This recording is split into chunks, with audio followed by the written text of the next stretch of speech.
It's your open source advocate, and I'm back with another video, and today we're going to talk about Lunalytics. Now, previously I did one on Tianji, which gives you both checking of your site and collecting stats on visitors to your site, all open source, all very private, all collected on your own hardware or wherever you have a VPS set up. I really like that, and I like that personally just because I want to make sure I've got my different sites are up to date, and I want to know like who's coming to my wiki to see what's going on. So is it worth it for me to do these articles? And so far, absolutely. So I appreciate you guys going over there.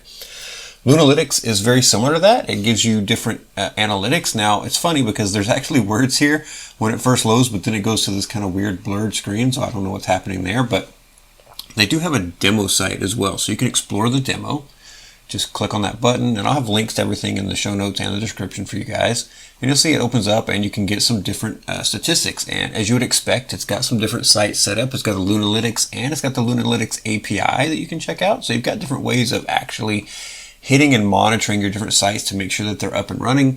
And it gives you a little bit of information here about response time, average response, uptime, everything like that. But you also get to see kind of your ping times to make sure everything's running very fast or how you expect it to run. And then down here, you kind of get those same details about when it was up and when the last check was done. And if you have any downs, you can see when that was, how long it lasted, and kind of really investigate a little bit to see, was it really down? Or was it just kind of a hiccup in the network when it was checking? Because that does happen. So very cool. I like this quite a bit. And if you go to, I believe, the settings here, you can see a little bit about the demo user, of course. And then you can look at the appearance settings here. So you can change the appearance settings. I really like that quite a bit. You've got manage your team. So you've got your user management essentially. So you can add extra users, of course, and give them access to different things on here. And then, of course, you've got the about page, which is nice. You can see what version you're on, make sure you're up to date. So pretty nice, simple user interface. I really kind of like this. And instead of your normal long bar, they've got your uptime in a circle. This makes me think that it's like doing something sometimes. I look at it and I think it's the spinner. But this is actually just how they're representing your uptime checks that you'd see down here. Below your home screen, you've also got just a little bit of information here about like what are we looking for. We've got a webhook, so if something's down, they're giving you an example of a webhook that will send out information about what's going on. So I really like that. That's pretty awesome. Pretty great to be able to kind of see how they've set this up.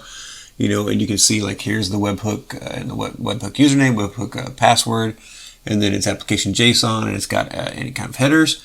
And then you've got your different payload information for whatever webhook they're sending that to. I think that's pretty awesome to give you an example like that so that you can get some really great information. Next, yeah, so you've got a status page. So you can make this a public status page or a private status page, but you can kind of set like what's going to show. Is it everything working like you'd expect?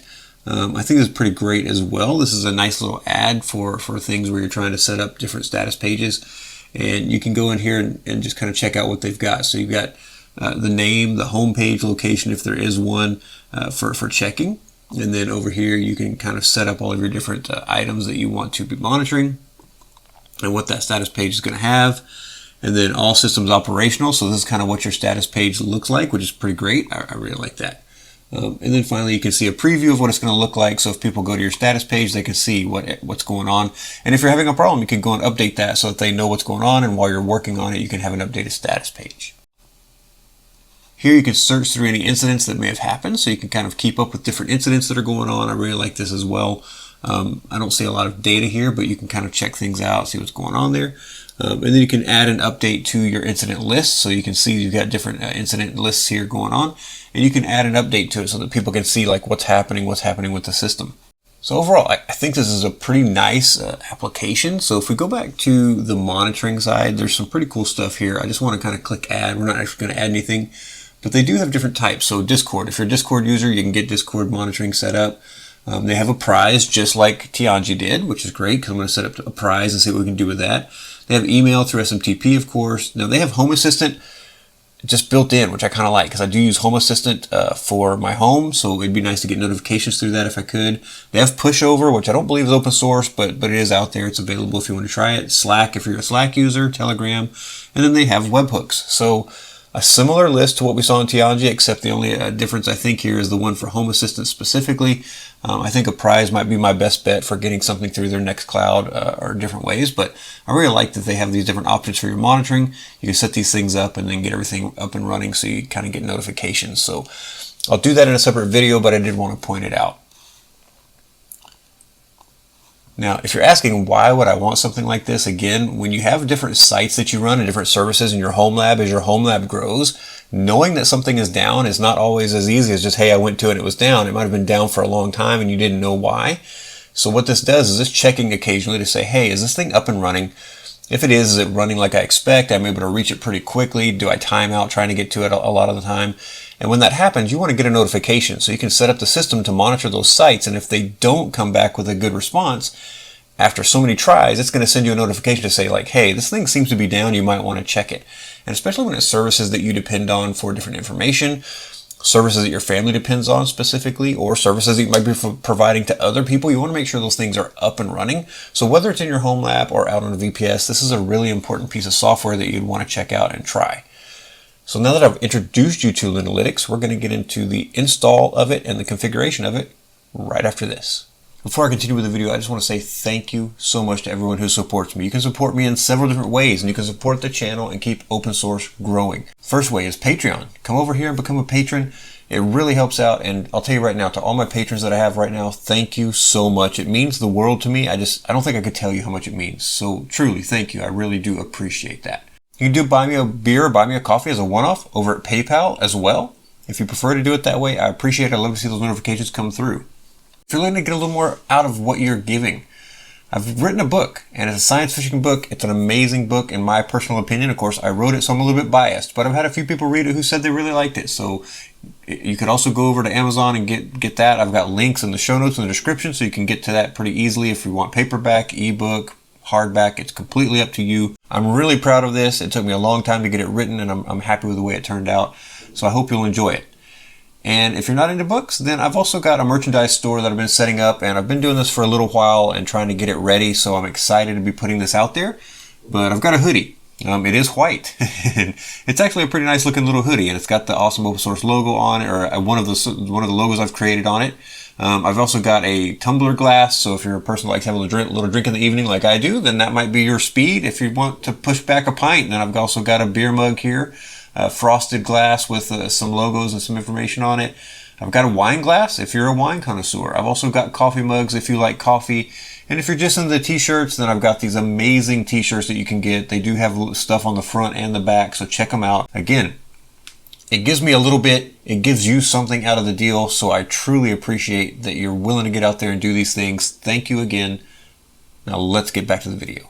Now I've already got a server that I set up last time for the Tianji install, so we're just going to use that same server to set up Lunalytics. That's the great thing about these Docker virtual machines is they're super small, super compact, super efficient, so you can run a lot of them on a single server. So I'm going to make a directory for it, and if you look, I've already got the Docker directory, but I'm still going to do mkdir-p docker/lunalytics like this. And what we'll see is that the Docker folder exists, so it's going to just use that one, but it's going to create the Lunalytics folder inside of it with that command. And now if we do cd docker/lunalytics, it's just going to go in there. And in here we're going to create a compose file, so we're just going to do nano compose.yaml. And then I'm just going to copy in this very simple compose that they have for Lunalytics. I really like that. This is so simple. And let me just get this copied. And I'm just going to paste it right here. And I'll have this in the show notes in the description for you guys, so nothing to worry about there. But here we've got a service called Lunalytics. It's going to use the image here for latest Lunalytics, and the container name is going to be Lunalytics. It's going to map port 2308 on the host side to 2308 on the container side. If your host has 2308 in use already for some reason, you can change this left side port number. If you don't need to, wouldn't worry about it.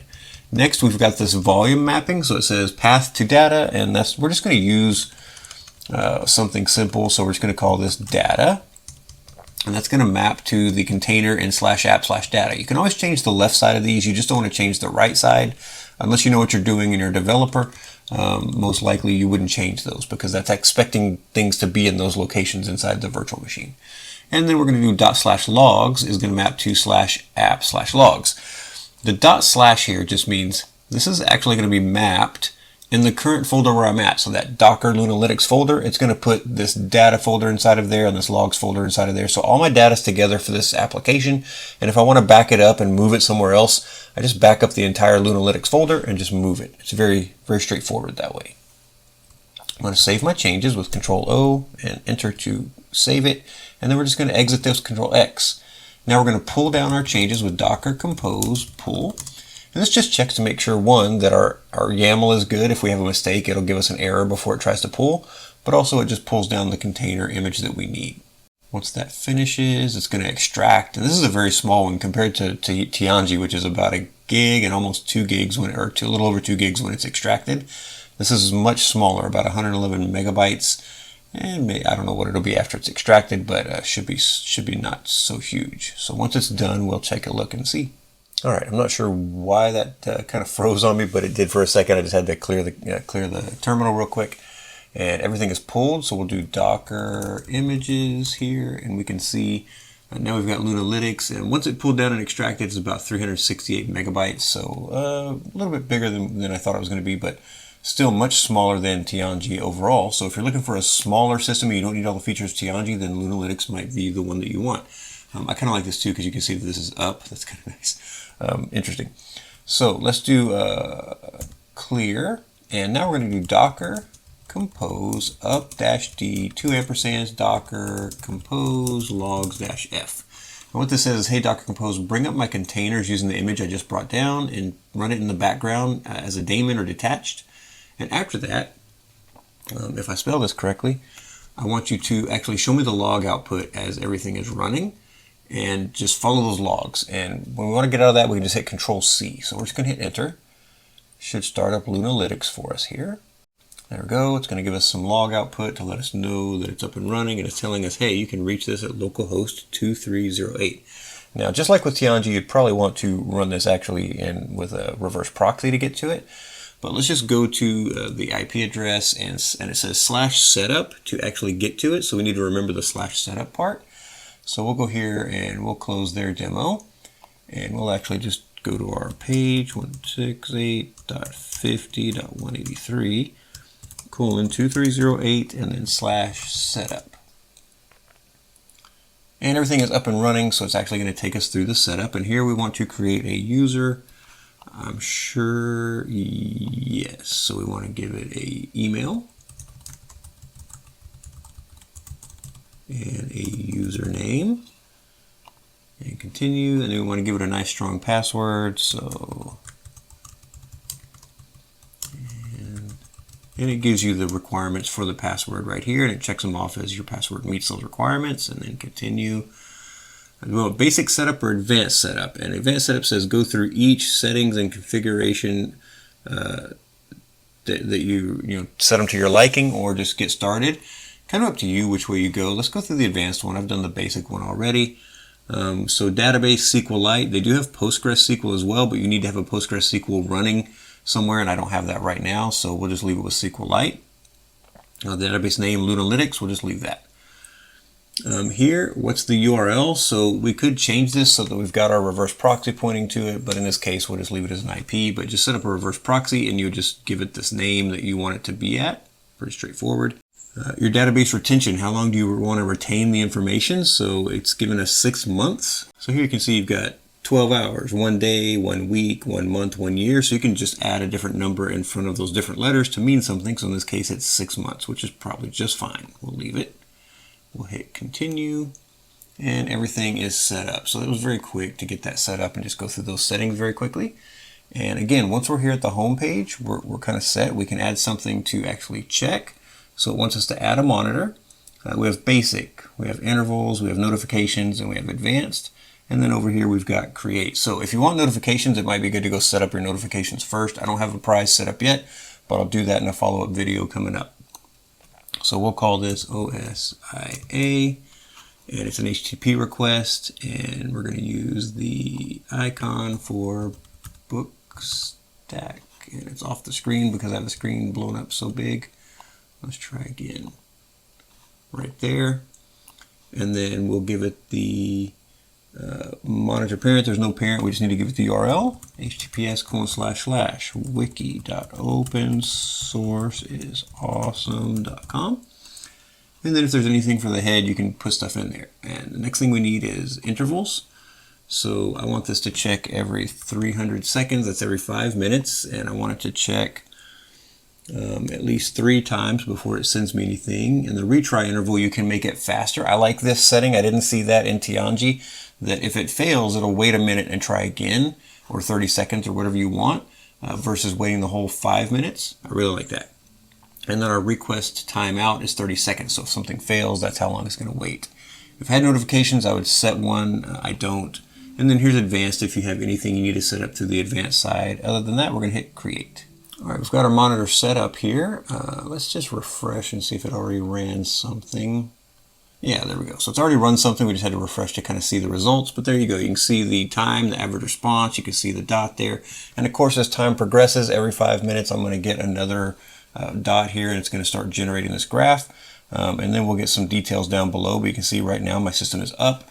And of course, I do want to go set up monitoring eventually so that I'll get those notifications.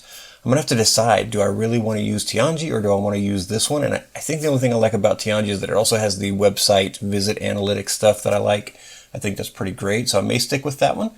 But again, if you're looking for something a little lighter weight, then you've got Lunalytics here, or you've got Tianji if you want to try that one. Of course, you've always got Uptime Kuma, and there's several others out there that can do these kind of things, but I wanted to give you some new options and let you check these things out. They're pretty great, they're open source, and they're amazing. I hope you enjoyed this. If you did, like, subscribe, tell your friends about it so they can come along in the open source journey with us, and I'll talk to you next time.